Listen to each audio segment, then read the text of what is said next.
12월 11일 대림 2주 토요일 대림절 매일 묵상 안내 드리겠습니다. 일독서의 말씀은 외경 집회서 48장 1절에서 4절 그리고 9절에서 11절까지 말씀입니다. 오늘의 성시는 시편 81편 1절에서 3절 그리고 17절에서 18절까지 말씀입니다. 복음서의 말씀은 마테오복음 17장 10절에서 13절까지 말씀입니다. 성부와 성자와 성령의 이름으로 아멘. 주여, 우리 입을 열어주소서. 우리가 주님을 찬미하리이다.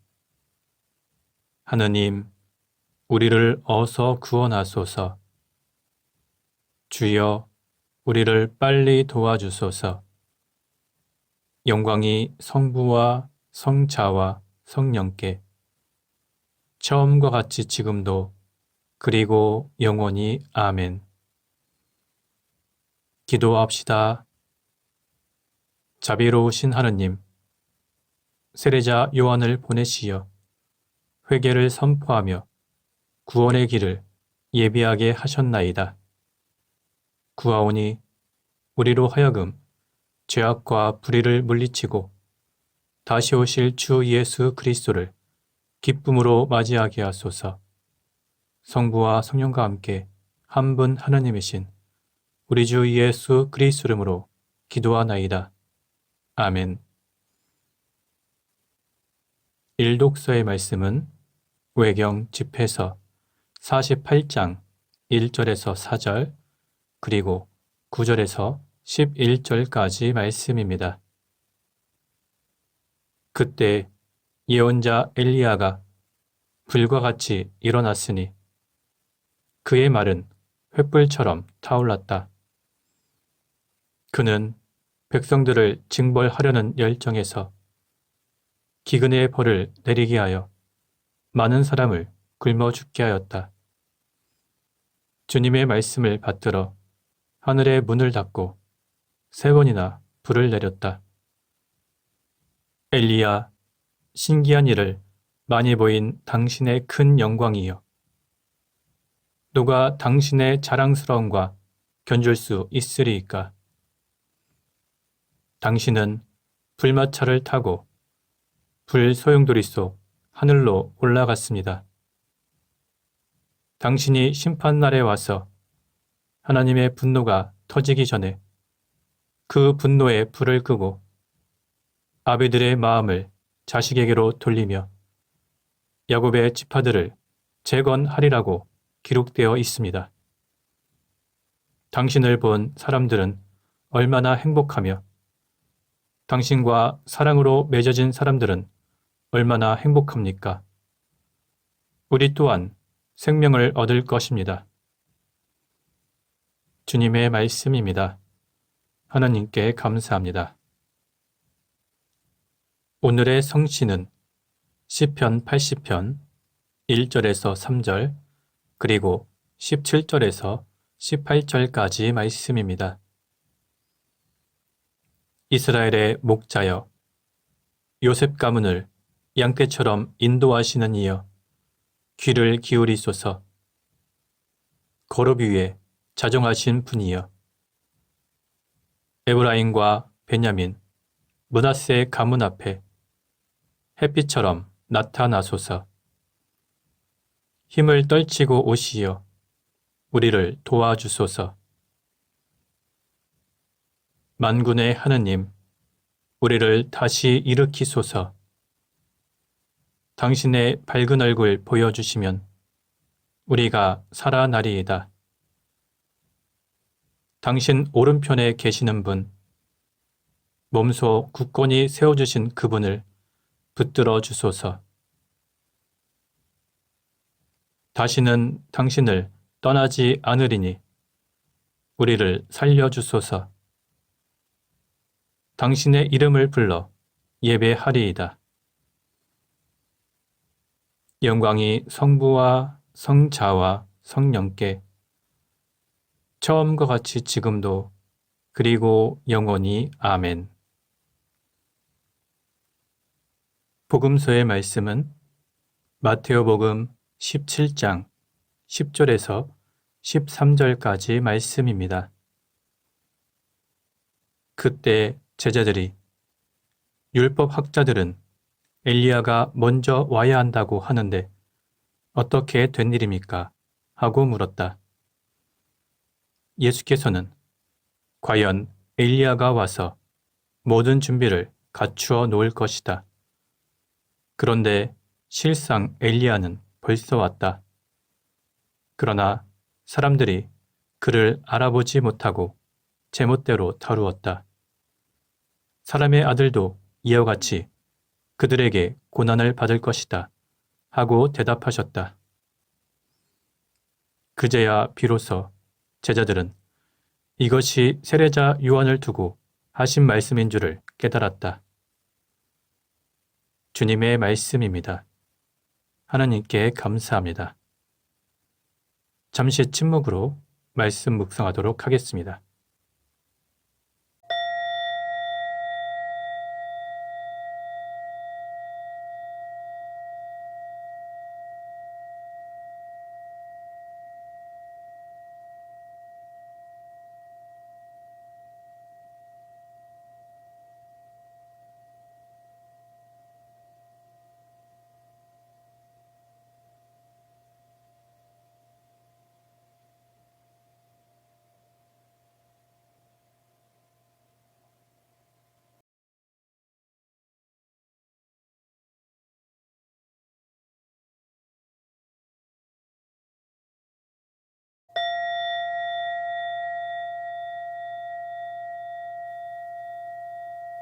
잠시 묵상 나눔 하도록 하겠습니다. 먼저 대림절 묵상집에 있는 묵상의 글을 함께 읽도록 하겠습니다. 망가진 삶의 회복에 관한 한, 종교적 용어로 말하자면 영혼 구원에 관한 한, 인간의 최선은 거룩하신 분의 최선과 상충하는 경향이 있습니다. 세상의 잔혹함과 최악의 상황에서 살아남기 위해 이를 악물고 주먹을 불끈 쥐며 최선을 다해 스스로 뭔가 해보려는 바로 그 행동 때문에 더 놀라운 역사가 우리를 위해 우리 안에서 일어나지 못합니다. 누구나 혼자서 견뎌낼 수 있습니다. 혼자서 강해질 수 있습니다. 혼자서 승리까지도 할 수 있습니다. 그러나 아무도 혼자서 인간답게 될 수는 없습니다. 그렇기 때문에 예수님의 슬픈 비유처럼 부자가 천국에 들어가기는 낙타가 바늘길을 빠져나가기만큼이나 어려운 것입니다. 부자는 주머니에 들어있는 신용카드로 자신을 위해 뭐든지 다 살 수 있기 때문에 정작 이 세상에서 자기에게 가장 필요한 것은 선물로 받을 수밖에 없다는 걸 이해하지 못합니다. 설령 선하신 주님이 도움의 손길을 내미신다 해도 주먹을 꼭 쥔 손으로는 결코 받아들일 수 없다는 걸 이해하지 못합니다. 프레드릭 비크너가 한 말입니다. 오늘 복음서를 보면 제자들이 예수님께 이렇게 질문합니다. 율법 학자들은 엘리야가 먼저 와야 한다고 하는데 어떻게 된 일입니까?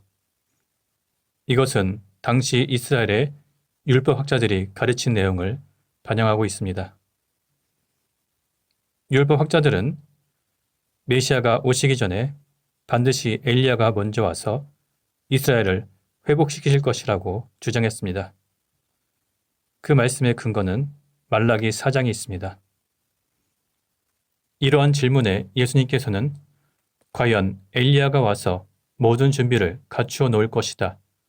그런데 실상 엘리야는 벌써 왔다. 이렇게 말씀하셨습니다. 이 말씀은 율법학자들의 가르침을 인정한 것입니다.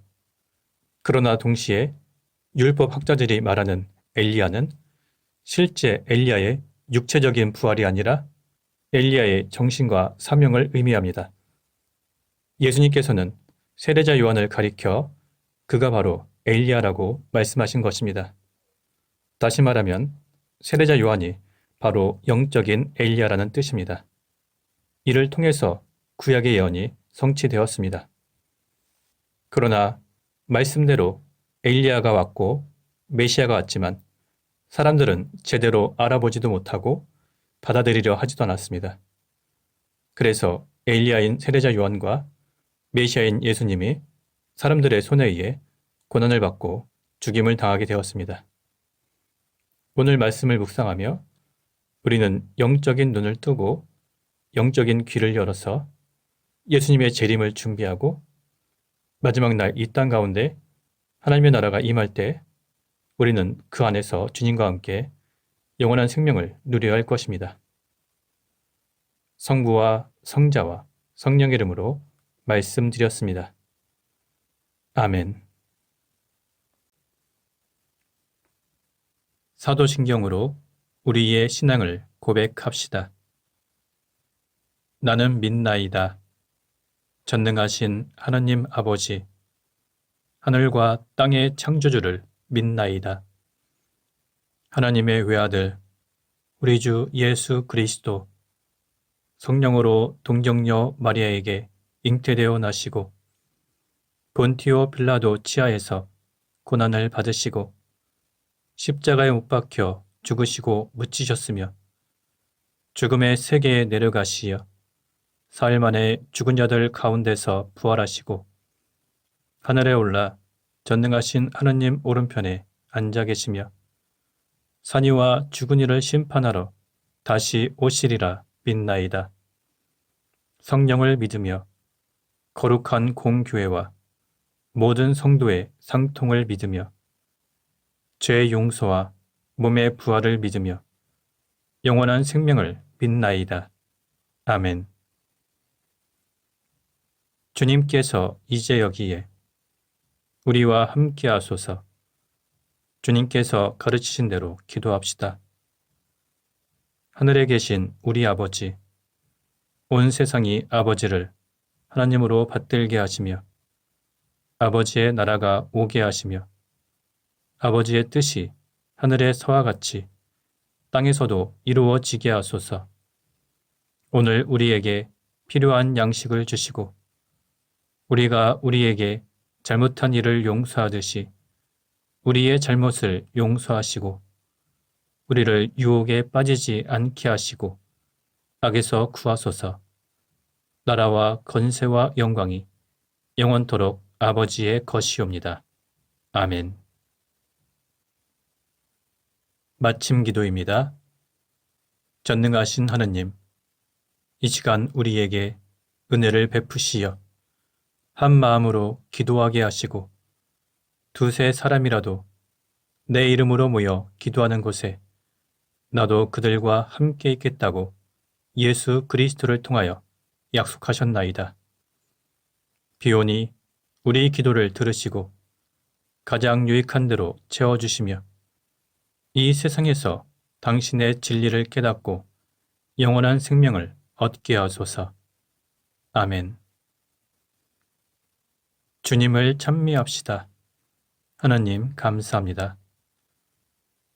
우리 주 예수 그리스도의 은총과 하나님의 사랑과 성령께서 이루어 주시는 증거가 우리와 항상 함께 하소서. 아멘. 이제 교회와 세상을 위해서 중보기도 하시기 바랍니다. 그 이후에 자유롭게 개인기도 바치시기 바랍니다.